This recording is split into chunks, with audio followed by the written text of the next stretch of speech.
Umabot na sa 21 ang bilang ng mga namatay o nasawi dahil sa pananalasa ng Super Typhoon Karina batay sa inisyal na talaan ng Philippine National Police. Kabilang sa mga rehiyon na nakapagtala ng mortality ay ang Calabarzon Region na may kabuuan na 11, 3 ito sa Cavite, 3 sa Rizal at 5 dyan sa may probinsya ng Batangas. 3 naman ang naiulat na nasawi sa may Central Luzon o Region 3, habang 7 sa Metro Manila o dito sa National Capital Region.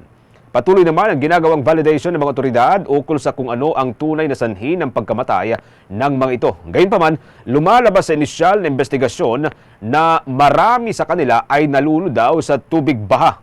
Ayon sa National Disaster Risk Reduction Management Council, umabot na sa 1,115,572 na katao ang naapektuhan ng malawakang pagbaha, kung saan pinakamalaking bahagi nito ay mula dyan sa may Bangsamoro Autonomous Region in Muslim Mindanao. Ito ay nakapagtala ng mahigit sa 567,000 na katao o mahigit kalahating milyon.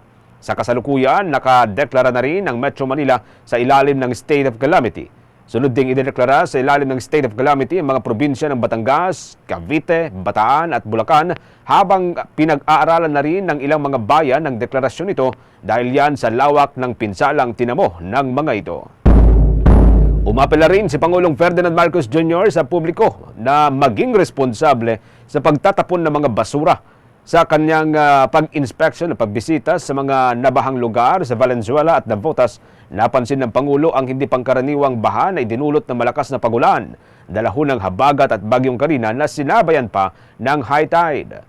Pero maliban anya rito ay hindi masyadong gumana ang pumping station sa lugar dahil nabarahan ng mga sangkaterbang mga basura.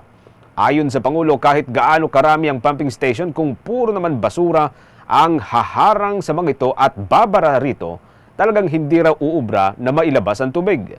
Kaya panawagan ng Pangulo ng Pilipinas, huwag naman sanang basta-basta na lamang magtapon ng basura sa kung saan-saan. Sa Navotas, mayroong 81 o 81 na mga pumping stations, habang sa Valenzuela City, mayroong 32 o 32. Sadyang hindi anya gumagana na maayos kapag nasa bayan na puro basura ang malakas na ulan, kasama na hudyaan ang high tide.